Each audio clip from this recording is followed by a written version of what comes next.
This house is mine. You need to leave. What did you say?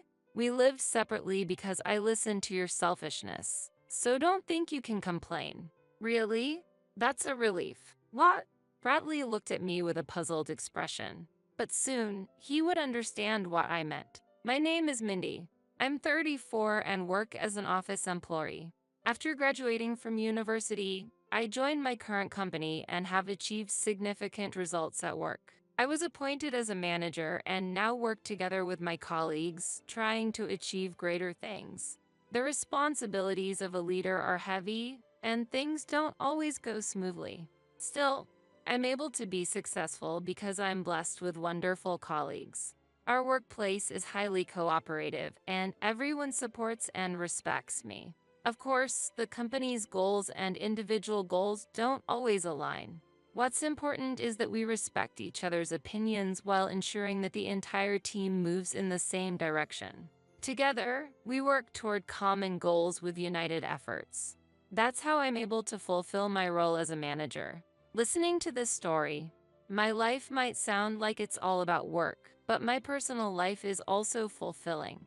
I'm currently dating a man named Bradley, and we understand each other very well. We met at a group blind date, and after a few dates, we started going out. He was sincere and had a warm heart, and he understood when my busy schedule didn't align with his. My appreciation for him grew stronger day by day.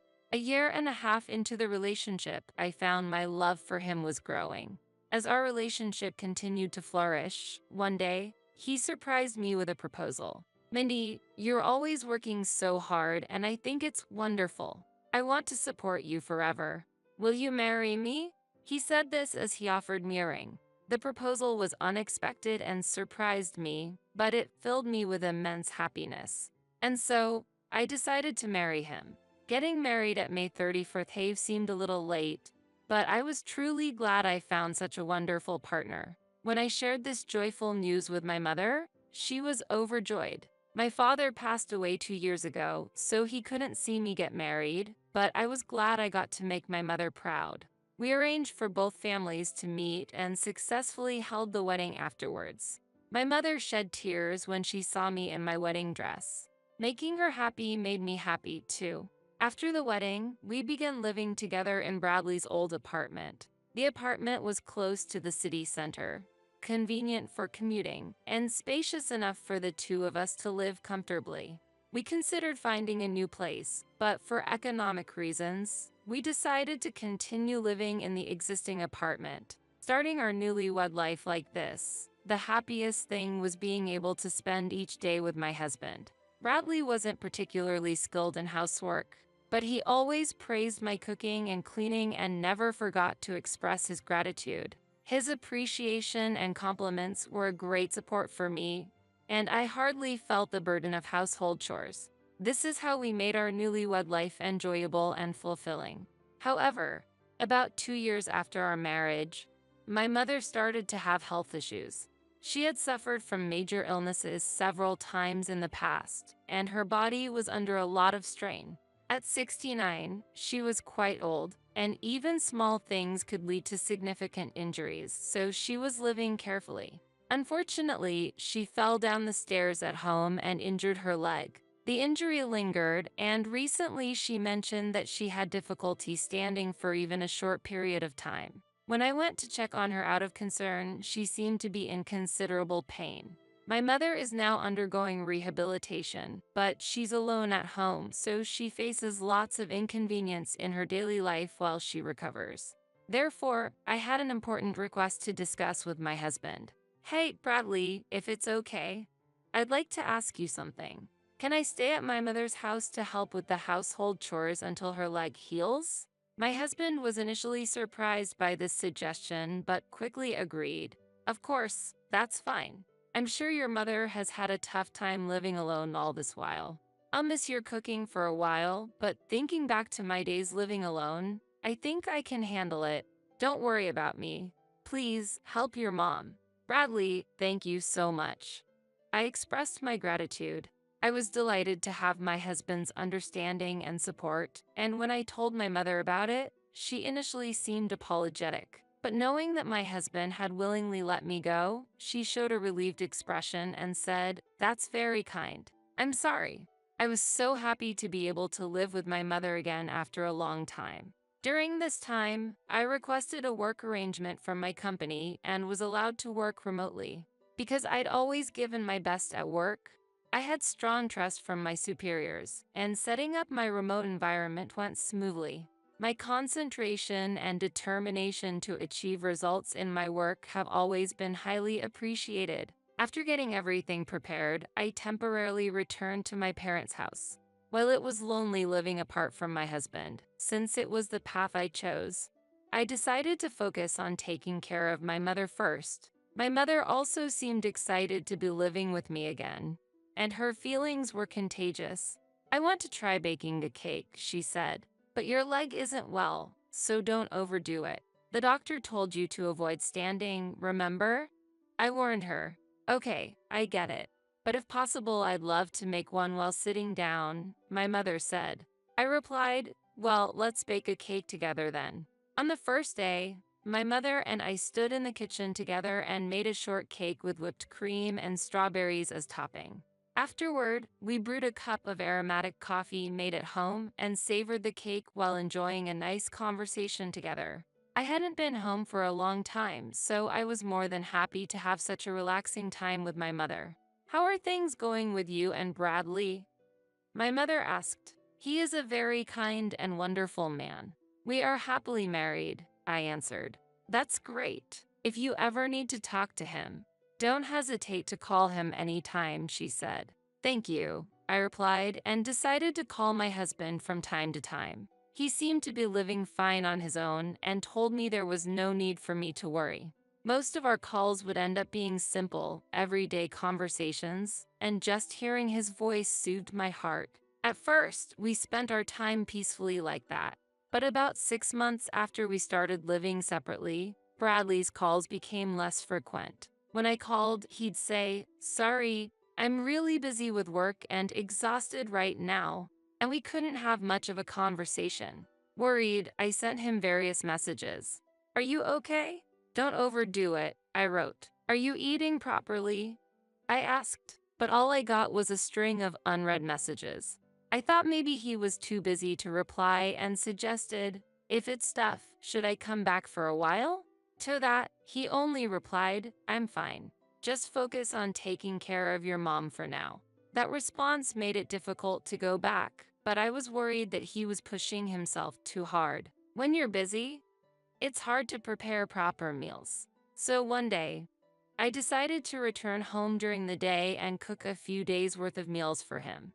That day, my mother had to go to the hospital, so I dropped her off before temporarily returning home. I only returned home every 2 or 3 months. But this time, about 4 months had passed since my last visit. Coming home was limited to holidays and only when my sister could take care of our mother. Since I planned to stay just briefly to cook, there wasn't a problem this time.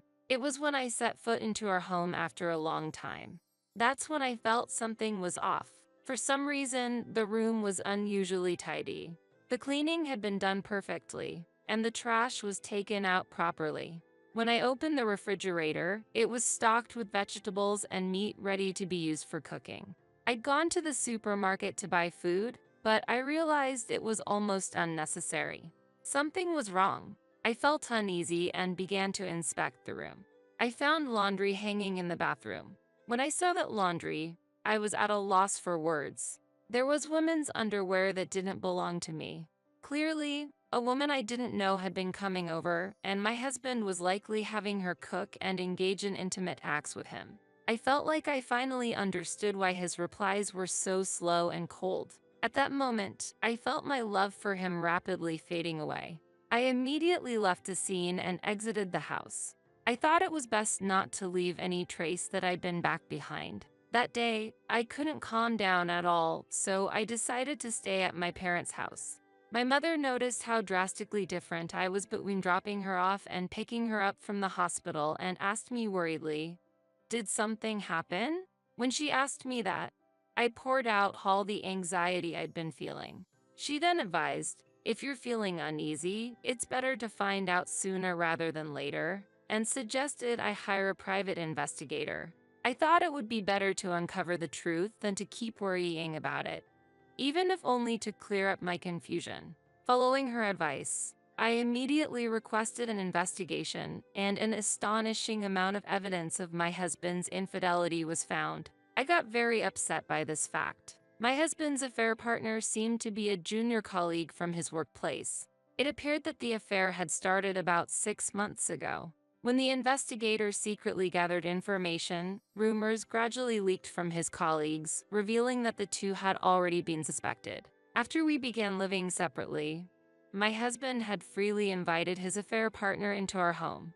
There was photographic evidence of her coming and going multiple times, and it was clear that she had been primarily taking care of him. When she came to the house, she acted as if it were her own, cooking and cleaning for my husband. Learning of this affair devastated me.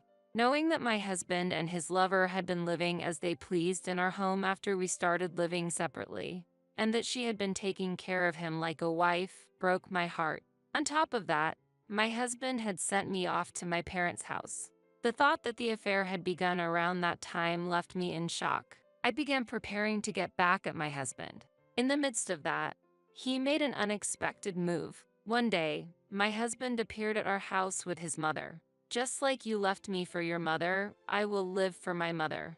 I'm moving in with her," he said. His mother looked pleased and asked, "Bradley suddenly proposed we live together, but Mindy, are you okay with that?" I was surprised by my husband's decision. His mother continued, "And Bradley said he's divorcing you, but what's going on?" After this remark that his mother made, my husband made even more selfish demands. "This house is mine. You two need to leave." "What did you say?" "We lived separately because I listened to your selfishness. So don't think you can complain." "Wait a minute. Why are you deciding this on your own?"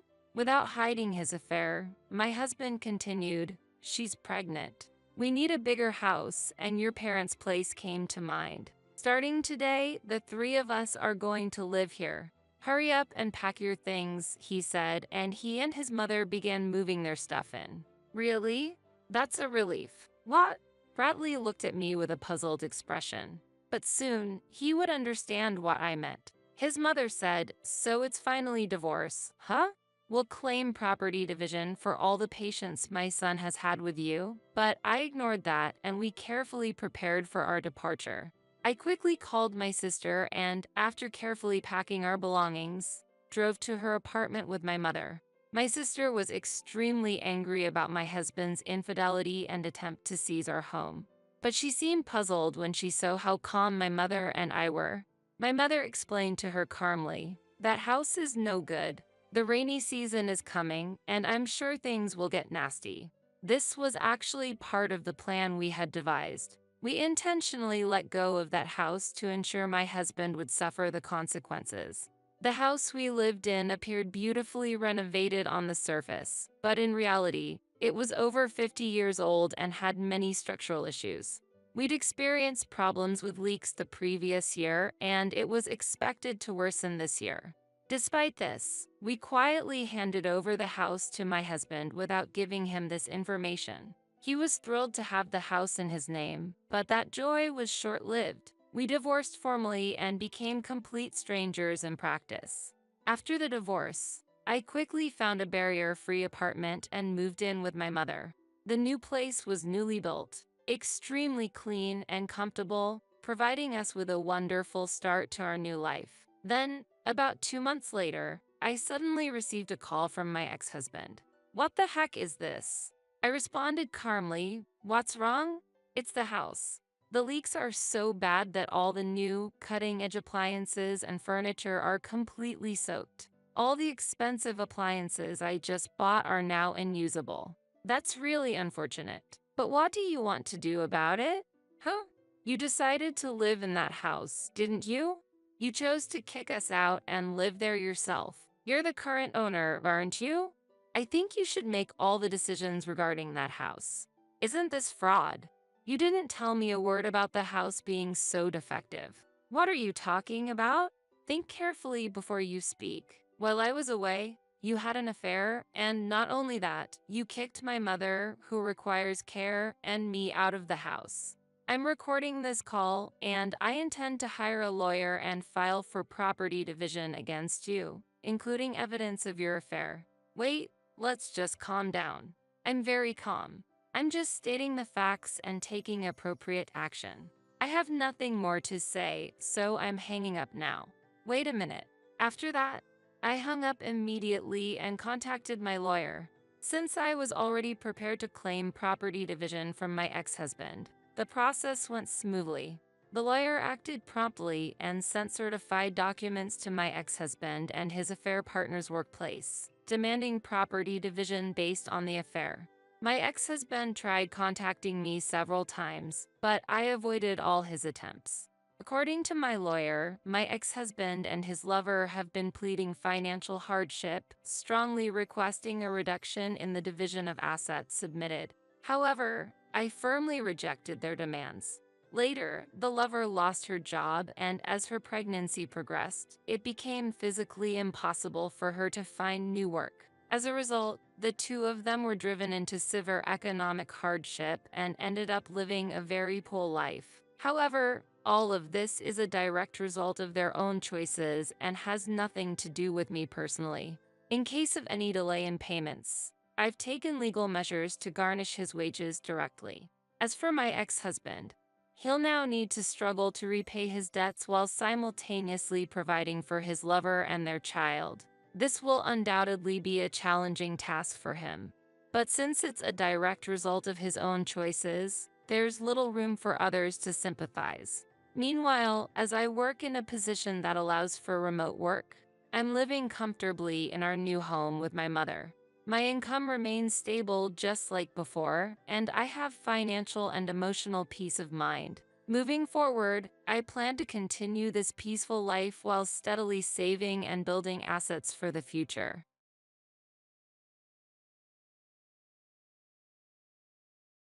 My name is Lucy. Currently, I live with my husband, Alex, in the same house with his parents. We bought this house 3 years after we got married, but soon after we moved in, Alex's parents suddenly showed up saying, "We can't thank you enough for buying a house for us."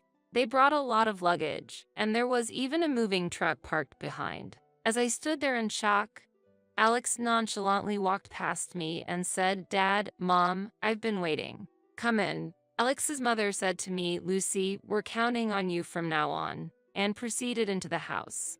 However, seeing the amount of their luggage, I felt they intended to live here, so I quickly asked Alex, "What's going on?" In response to my question, Alex said, "What's so strange? We bought this house to live with my parents, so I brought them here."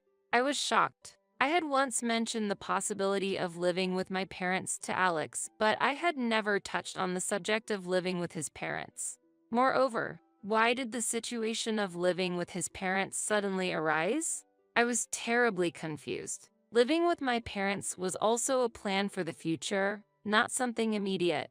And why did Alex invite his parents without discussing it with me? I asked Alex this when I saw his parents starting to bring their luggage into the room. He seemed to understand that he hadn't discussed living together with me, scratching his cheek and saying, "Well, if we're going to live together, I'd rather it be with my own parents. Otherwise, wouldn't your parents take over this place?" I was so surprised that I just replied, "Huh?" When I had talked about living with my parents, he had agreed. But perhaps he had agreed then just to avoid a confrontation with me.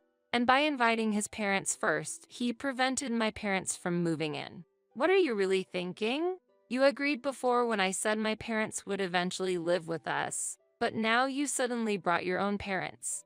Are they really going to live here? I've been thinking a lot too, but you didn't wait for my response and rushed for an answer, so I couldn't say no at that moment. I didn't rush you at all. I just asked for your opinion. I wanted to live with my parents.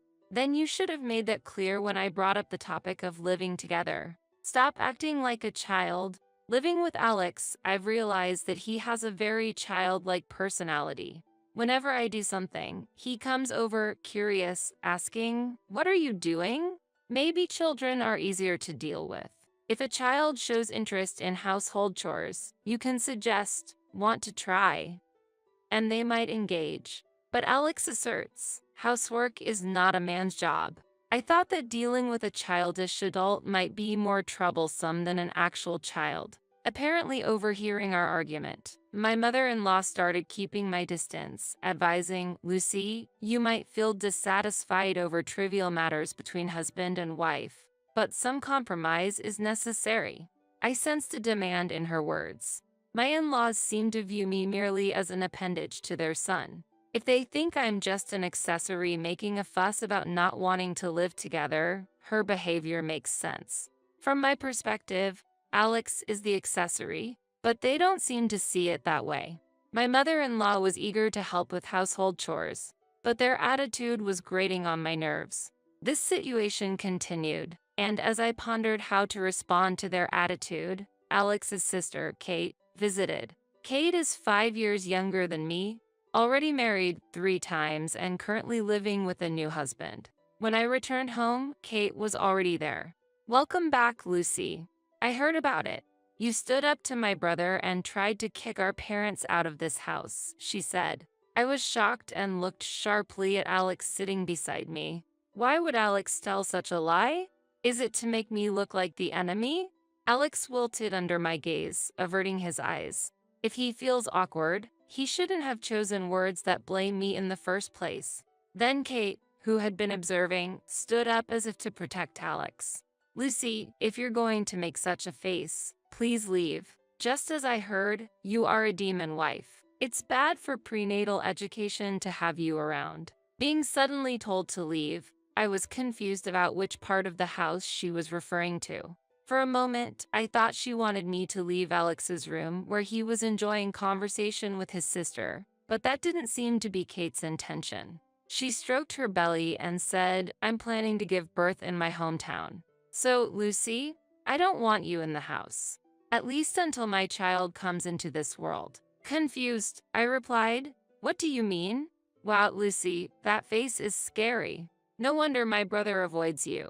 You might be close to getting divorced. Kate was teasing me with a smirk on her face. When I looked towards Alex, he was avoiding my gaze, looking down. Even if the other person is a dear sister, anyone would stop her from criticizing their wife. However, just as Kate pointed out, maybe Alex is getting tired of me. But being told such things, my interest in him also wanes. I can't forgive him for inviting his parents to live with us without my permission and for speaking ill of me to his parents and sister. His attitude seemed to belittle me. Why should I continue to treat such a person with affection? I felt my feelings for him growing cold.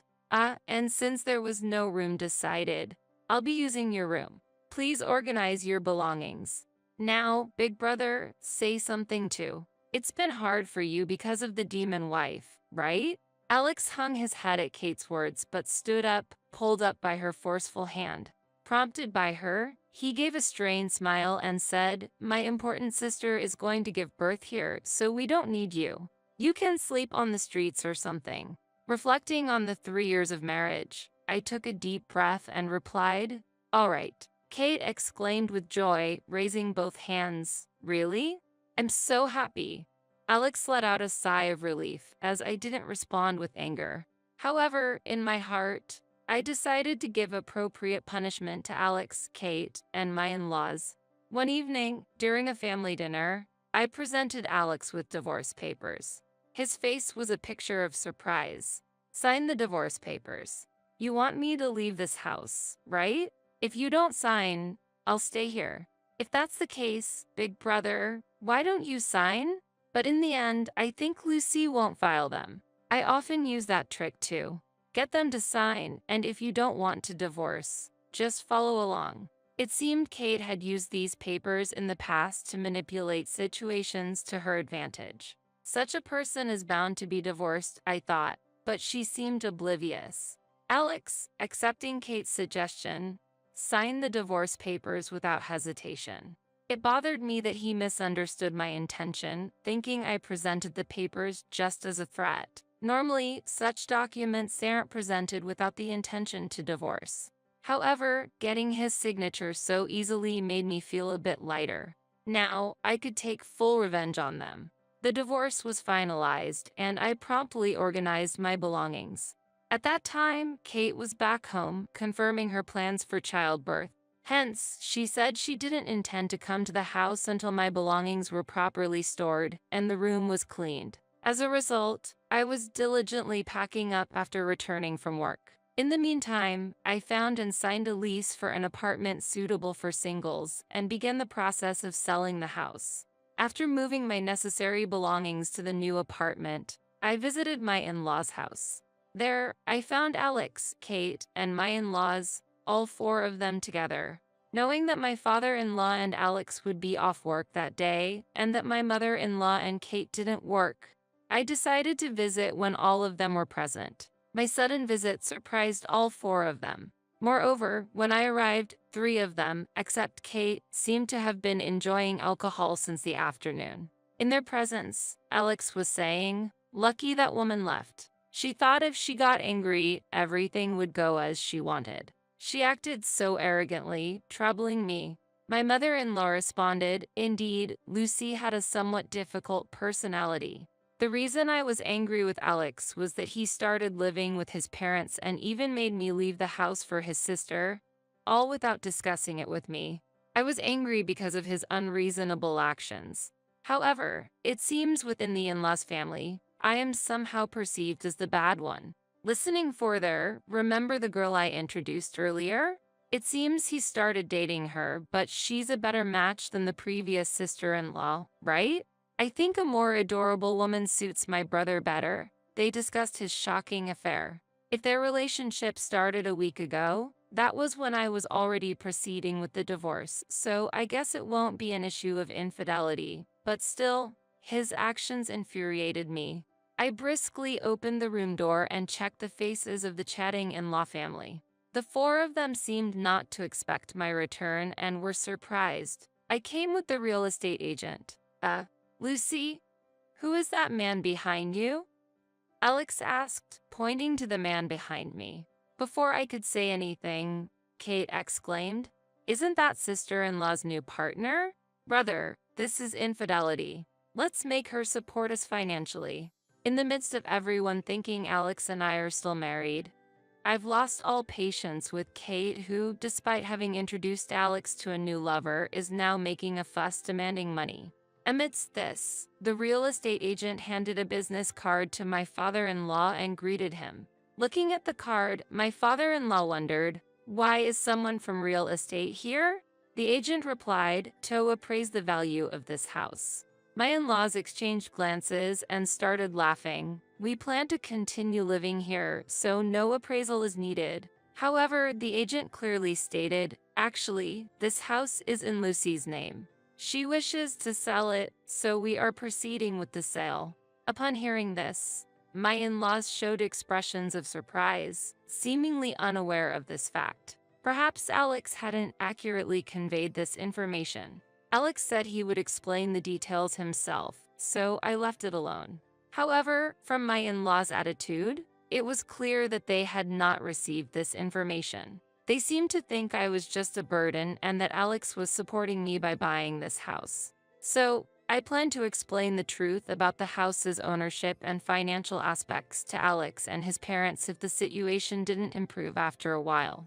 However, before I could explain, Alex's sister Kate appeared and kicked me out of the house as the owner. Therefore, I judged that dialogue with this in-law family became difficult and decided to take direct action. That action was to find a new home for myself, complete the move, and then promptly sell this house. Alex seemed to take Kate's words at face value and was complacent, thinking I wouldn't divorce. Seeing Alex's surprised face, I sighed inwardly. Since I, the owner, was kicked out of this house, it makes sense to sell it. It might be, but this residence is mine as well, and since we're married, it's also yours. Right now, my parents and sister are living here too. So what?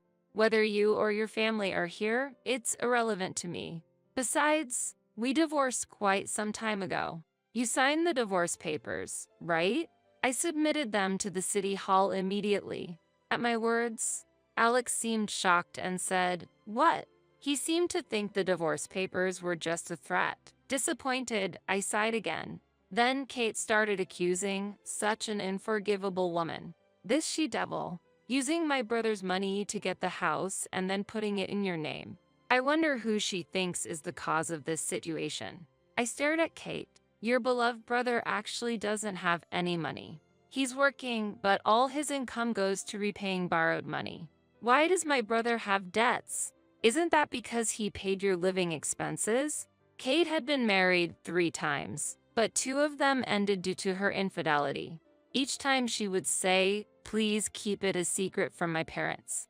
I don't have the funds, so help me," and Alex would comply with her unreasonable requests. At first, I didn't notice, but then I discovered that the savings we were supposed to be building together had significantly decreased and confronted Alex about it. It turned out that Alex had been giving living expenses to his sister Kate without telling me. Despite this, I resolved the house payments using my own savings. I was beyond surprised and felt utter disdain for him for giving his sister such amount of money. Even if he said he would pay back the money in the future, I could no longer trust his word. I hired a lawyer. It was to recover our joint savings that he had squandered. Before I could share this fact, his parents, learning about their daughter's infidelity, exploded in anger.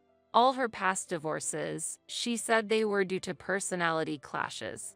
To think Kate was unfaithful. Such a dirty child. We didn't raise our children to be adulterers. Wait, Mom, Dad, it's just Lucy talking nonsense. This isn't true.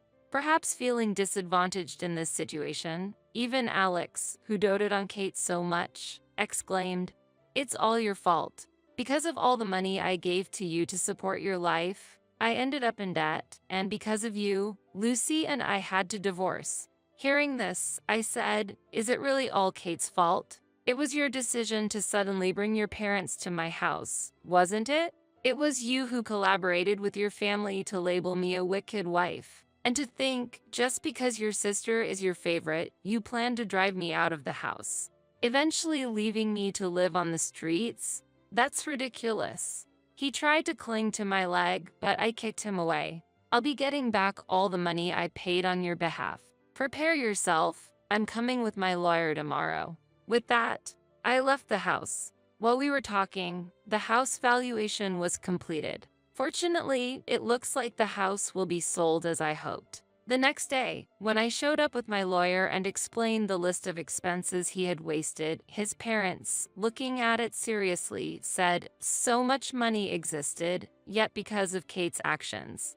They glared sternly at Kate, who was at the corner of the room. It seems his parents came to the house believing Alex's words about taking care of things from now on. But Alex's lies and Kate's adulterous actions had destabilized their retirement life, and they were furious. Alex incurred additional debt. After that, he was immediately kicked out of the house and ended up living in a simple apartment with his family.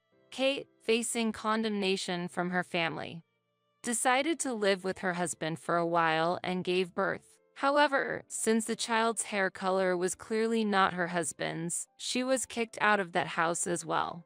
It was difficult for Kate to raise her child properly, and the child was placed in an institution. Kate, with nowhere to go, seemed to have no choice but to return to her condemning family. It seems she is still being asked for money by Alex, but I am free. I am enjoying my independent life and considering trying something new in the future. How long have we been discussing this topic? Don't get carried away, or it's divorce. I doubt my husband really meant that. Tomorrow, as his mother is set to be discharged from her treatment, my husband keeps pushing the idea of her moving in with us. I have absolutely no interest in living together, have opposed it in the past, and have no intention of changing my mind in the future. After all, how well does he even understand the numerous discussions we've had about his mother? If he truly remembered, he wouldn't be forcing this living arrangement. Frustrated, I hung up the phone. I am Kathy Brown, and I will be 52 this year. Last fall, our daughter Nicole got married and moved out to start her own life. Since then, it's been just Eric and me. Eric and I met nearly 30 years ago through a mutual friend, and we were married 2 years later. Both of us have our careers. Eric works for a company, and I'm a civil servant. Both Eric, a company employee, and I, a civil servant, have continued working to eventually save up to buy our own home and travel the world after retirement. His family is from a rural area and engaged in farming and has strong traditional values where women quit their jobs upon marriage to become housewives, and the eldest son is expected to take over the family home.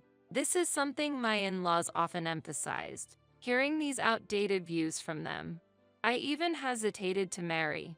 But unbound by such values, Eric always reassured me, saying, "Don't worry."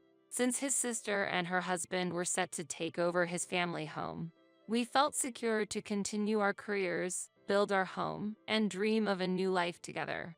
After marriage, we shared household duties and enjoyed our days together. Eric's parents never visited our home, and my parents did not interfere. On weekends, we often traveled or relaxed at home, cherishing our time together. About 2 years into our marriage, I experienced pregnancy. My parents who lived nearby regularly checked in and supported me daily, allowing me to give birth in this area without having to return home.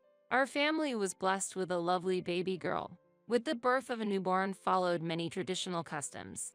The first significant one was the baptism. When I asked my in-laws to stay for this occasion, the response was sarcastic. "So the baby truly has come into the world. Since you didn't come to visit, I almost thought she didn't exist." Besides, planning the baptism during the most hectic time of the year, that's quite the hassle. After giving birth, traveling long distances was difficult, and we didn't plan to meet Eric's family until the beginning of the next year, though we had sent them several photos in the meantime. Despite knowing I wasn't making this up, I was deeply hurt by my mother-in-law's cold reaction. Postpartum is already a mentally unstable time. When I discussed this with Eric, he comforted me, saying, "Don't worry. It's just that she couldn't express her feelings honestly. She just wanted to meet the baby sooner. Seeing how cute Nicole is, she'll surely apologize." During the baptism, my previously stern mother-in-law was visibly delighted the moment she held the newborn. It seems the loneliness of not meeting her due to my parents taking care of the baby had made her a bit jealous. That day, both sets of parents spent time amicably, and I felt satisfied. While I was standing a bit further away and watching everyone, my mother-in-law quietly approached. "Thank you so much for today. You must be tired from the long journey. How did you find the baby?" "I think she looks like Eric. Girls often resemble their fathers, don't they?" I said with a smile. However, the smile on my mother-in-law's face vanished. Her complexion changed immediately, and she showed a slightly angry expression. "It was a long journey to come here. Usually, it's the man's family you should visit, right? And a daughter-in-law who gives birth to a girl is looked down upon. Hurry up and have a boy." "Having a girl is embarrassing to even mention," she said harshly. I couldn't hide my shock at her words. Just being born healthy is a miracle, regardless of gender. It's unreasonable to dismiss the fact that the grandchild is a girl and even demand a boy next. "What are you saying?" "Nicole is perfectly healthy and adorable, resembling Eric. Gender isn't an issue." I couldn't remain silent. Nicole was wrapped in a cute white dress, looking absolutely adorable. I might be biased, but even neighbors and friends say she's very cute and they're excited to see what her future holds. Having a male child is very important. A boy is seen as the heir to the family. "You wanted a girl?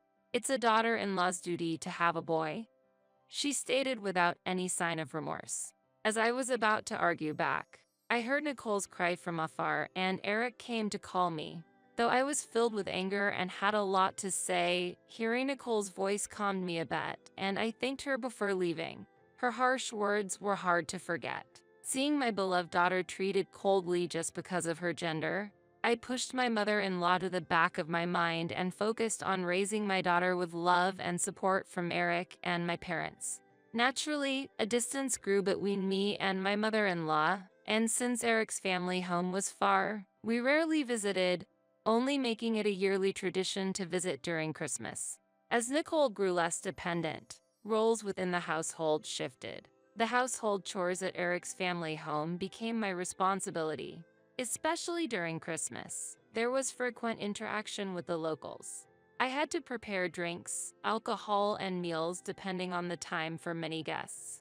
Naturally, cleaning up was also my responsibility, and I spent most days busy without much rest. Despite this, my mother-in-law told visiting people, she is incompetent, only able to produce one girl. She's a failure for not having a boy. Eric and I had hoped for about 3 children, but after Nicole, there were no more pregnancies. Though we had decided to let nature take its course. Being blamed as if I had intentionally only had a girl pained my heart deeply. Exhausted by my mother-in-law's attitude and disheartened in the kitchen, my sister-in-law came in and comforted me. Don't mind her. She's always like this. We have a boy, and you shouldn't worry. I actually wanted a girl too. I'm envious, my sister-in-law said. She has 2 sons who are close in age to Nicole, and they always play well together. My sister-in-law married a local childhood friend, and because he was the second son and the older brother had moved to the city, she took over the family home. Her casual support helped me get through these days. Thank you, really. It reassures me to hear you say that. I might be biased, but Nicole is very cute. I'm glad she's a girl, I said as her children came running up. She said, sorry to leave the household chores to you. I'm going to check on the kids, and left the room. Soon after, my mother-in-law entered and shouted, this is no time to rest. Hurry up and clean up. We need to prepare for the next guests. Useless daughter-in-law, maybe it's because you were raised in the city. Filled with utter frustration at her words, I encouraged myself to endure just a bit longer and proceeded to the guest room. My daughter eventually grew up and got married. Her husband is a junior at my workplace, a calm and capable young man. I am confident that he will take good care of my daughter. Every time I look at the empty room after Nicole moved out, I feel a sense of loneliness, but she keeps in touch with us regularly through social media. We often visited Nicole's home and spent quality time with her husband. Sometimes, my parents joined us, and those were truly happy times. One day, Eric said, my mom has fallen and been taken to the hospital. I'll go to my parents' house for a while. There was no warning the day before, so this news was surprising. I asked him why, and it turned out that Eric had been secretly communicating daily with his mother via social media without my knowledge for nearly 30 years. I was dumbfounded by the revelation that my husband had kept this from me for so long. However, even after being treated coldly, it's natural to be worried upon hearing that his mother was injured. Despite my doubts about Eric's ongoing communication with his mother, I was concerned about her condition. Hoping her injuries were minor, I worried all day and left work early to return home. Eric hadn't returned yet, so I watched TV and had a simple dinner while waiting for his call. My phone rang after a while and Eric said, hello, Kathy, it's me. Mom's okay, so don't worry. She's staying in the hospital tonight just to be safe, but she hasn't broken anything. She's expected to be discharged tomorrow. But there's something I need to discuss. I was relieved to hear his mother was safe, but his next words took me by surprise. It turns out she's been badly treated by my sister and brother-in-law, so I've decided to bring her here to live with us after she's discharged. Dad will continue to live there, he explained. I couldn't comprehend what he was saying. Even though I understood that his mother would be moving in with us, it was too much for me to accept emotionally. Caught off guard by this sudden proposal, I responded, what do you mean? Wasn't your mother supposed to continue living there? This sudden suggestion of living together is troubling. We had agreed not to live together originally. From the beginning of our marriage, we had agreed not to live together, and Eric knew this. Moreover, his sister had assured us, don't worry, we will take care of this house and our parents. I was shocked by the sudden proposal, feeling like the ground was slipping beneath me. However, she has been receiving harsh words from my sister for a long time. This is abuse. It's the first time I've seen Mom so worn out. I can't bring her back to that house. Since Nicole's room is available, it would be best for her to move there, Eric insisted. Eric seemed unwilling to budge, but remembering the harsh treatment I had received in the past, I couldn't accept living together. Indeed, Nicole's room was available, but it still contained her belongings, and it was intended for her to use when she and her husband visited. That room was supposed to be available for Nicole when she visits. It's simply not possible to have your mother move in. I have work, and you do too, Eric. We can't leave your mother alone during the day, I strongly argued back. It was impractical to leave his mother alone in our house during the day. Look at the reality. I can't just send my troubled mother back. I've saved up some paid leave to take care of her for a while. I'll try not to burden you, Eric said. He was prepared for long-term care, but eventually, he would have to return to work. At that point, the responsibility of caregiving would likely fall to me. Nicole had just married, and I was looking forward to finding new hobbies and enjoying myself. But those plans were crumbling. Furthermore, given the treatment at Eric's family home, it's clear that living at our house would not be fulfilling. The daily chores like cleaning, laundry, and cooking would require more effort than ever, and I would need to accompany her to the store and doctor's visits. Considering this situation, living together was unrealistic. Eric, it's impossible for you to take a long leave, and what will we do if something happens when we are not here? The worries about adapting to a new environment were endless. If my father-in-law decided to continue living at their original home, in effect, they would be living separately. Stop fussing. I'm even considering early retirement. The company has offered an increase in severance pay for early retirees. So, I plan to quit and take care of my mother, Eric asserted. I was shocked by his sudden decision and disappointed by the shallowness of his plans. We had initially planned to work until the age of 65 together. Wait a minute. Don't make decisions on your own without discussing it. I can't accept unreasonable demands. Why not send your mother back to her home and wait until things stabilize there? Living together is impossible. Have you forgotten the conditions we agreed upon before getting married? I protested. We couldn't have a calm conversation. Eric and I were both trembling with anger. How long have we been discussing this topic? I've decided. I've already told the company that I'll be using up my paid leave. I've also finished consulting about early retirement during that time. Always opposing me. I didn't think you were such a cold person. Don't get carried away, or it's divorce, Eric shouted. Although I was surprised by his remark, I wouldn't regret leaving the house if we couldn't live together. If his mother was coming, perhaps separation was also an option. I decided to think about divorce later. Fine. If you choose your mother, then I'm leaving, I declared and ended the call. Once my decision was made, I acted quickly. I had intended to think it over thoroughly, but once I made up my mind, I downloaded the divorce papers and filled out what I could. I left them conspicuously on the living room table. I packed my bags, informed Nicole about the recent events, and asked to stay at her place until I found a new one. Nicole kindly responded, "Stay as long as you need, and if necessary, I'll come to pick you up with the car."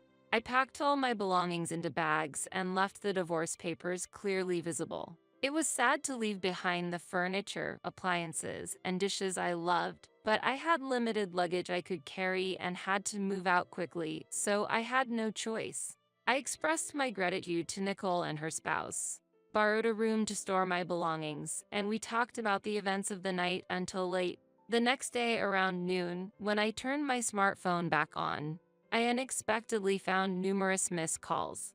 Upon checking them, I saw they were all from Eric, which confused me as it felt like monitoring. Just then, my phone rang again. "Why did you leave the house? And why are the divorce papers on the table? My mom says she's hungry. Can you make her something to eat?" Had Eric forgotten our conversation from the previous night?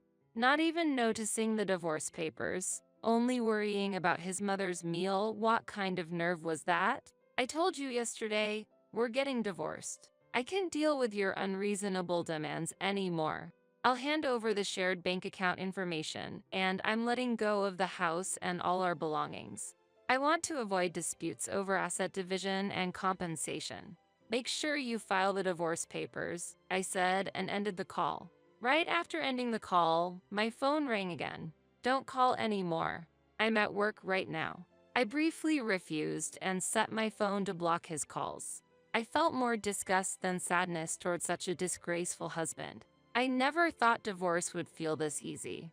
I had expected to be sadder and more depressed, but surprisingly, I felt refreshed. Perhaps my dissatisfaction with my husband was deeper than I thought. After a while, I might settle down and be overwhelmed by loneliness. Anyway, I was determined to move forward without looking back, but Nicole's offer to take your time, let's live together, moved me, and as a result, I continued living at my daughter's home. 2 months after leaving the house, my ex-husband contacted Nicole's home. Nicole, is your mom there? I need to talk to her for a bit. Could you call her for me? Nicole sensed something was wrong and handed the phone to me, saying, Dad seems to be in a serious situation. 2 months had passed, and I wondered why there was such urgency.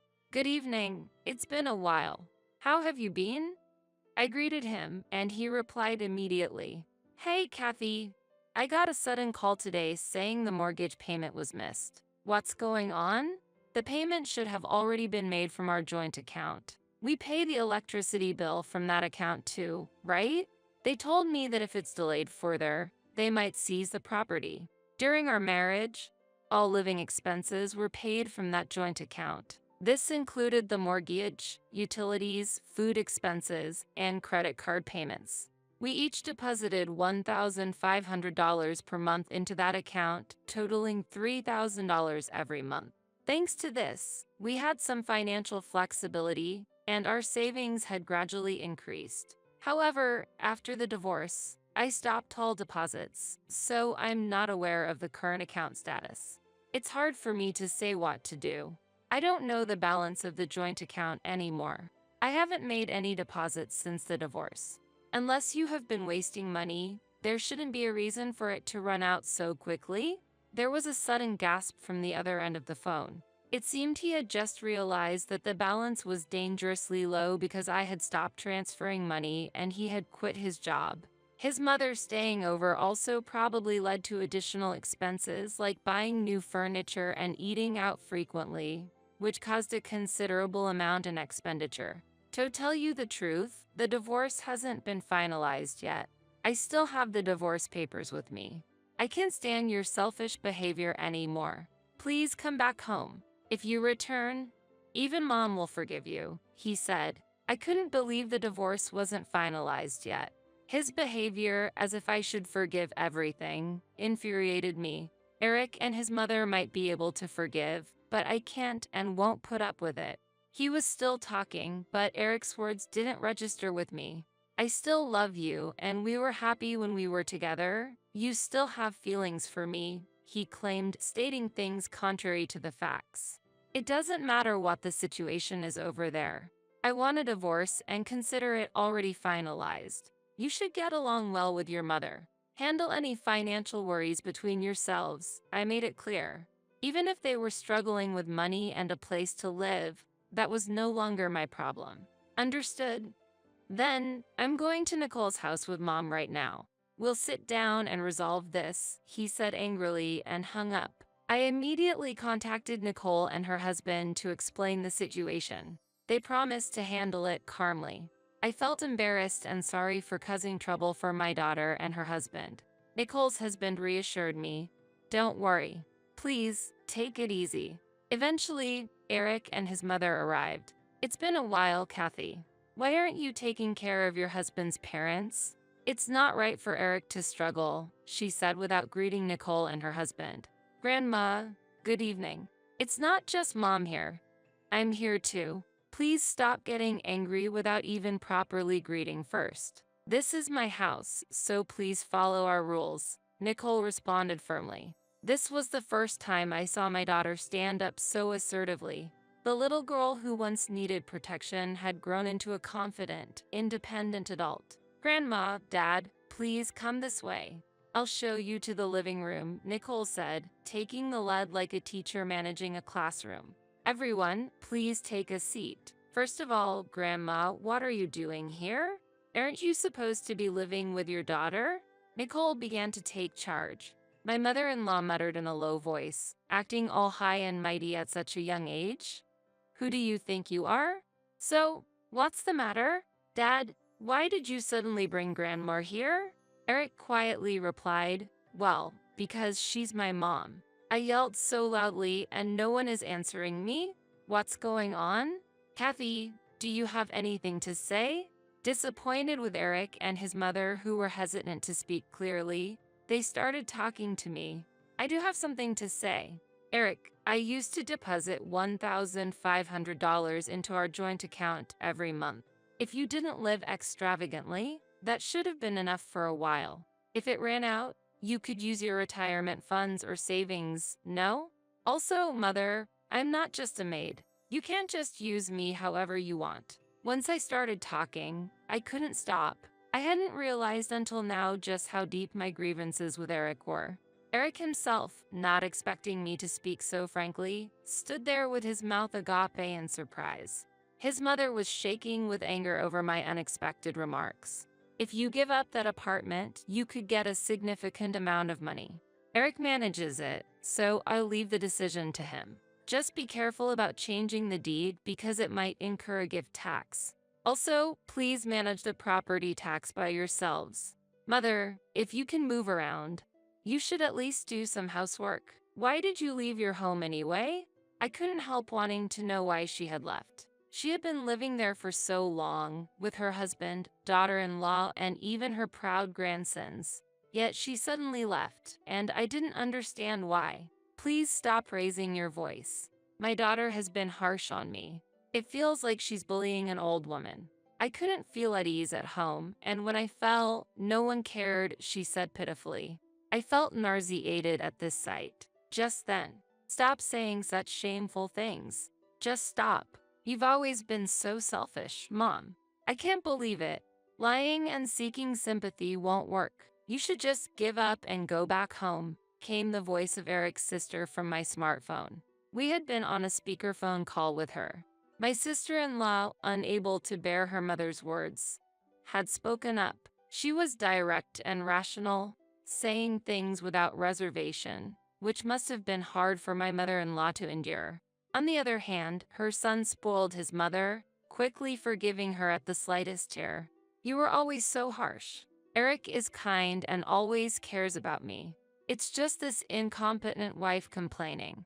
We are living happily here, his mother retorted. Essentially, she had fled here to escape conflicts with her daughter.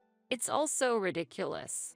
Eric being dragged into such problems was due to his naivety and dependency on his mother. It seems Eric is waiting for you at home. Lucky you. We plan to sell this residence as well, so it would be ideal for you and Eric to go back home after clearing up. Since Eric quit his job, he has time on his hands.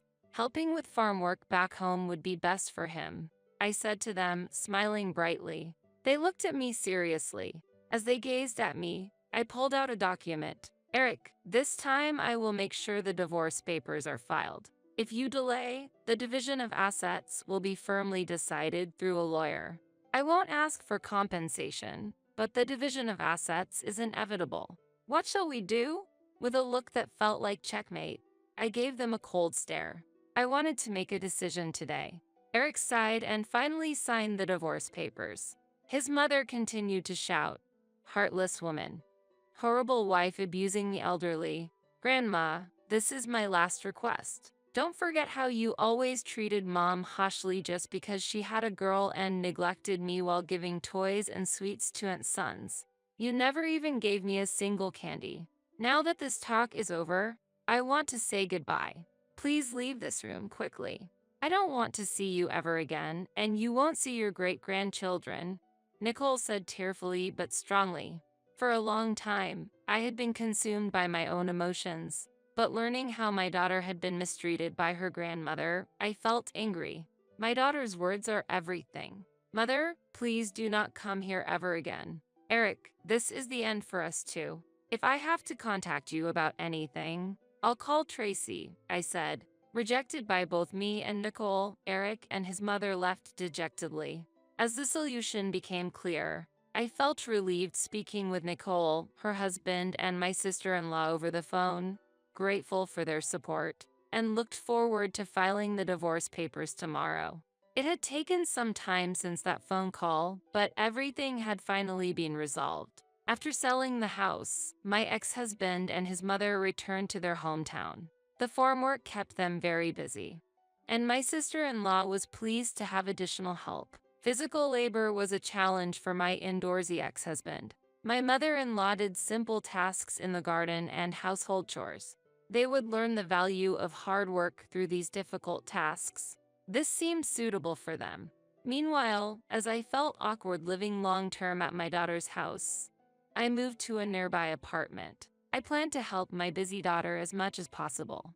Nicole was pregnant and expected to give birth in 6 months. I would become a grandmother, and as long as the baby was healthy, the gender didn't matter to me.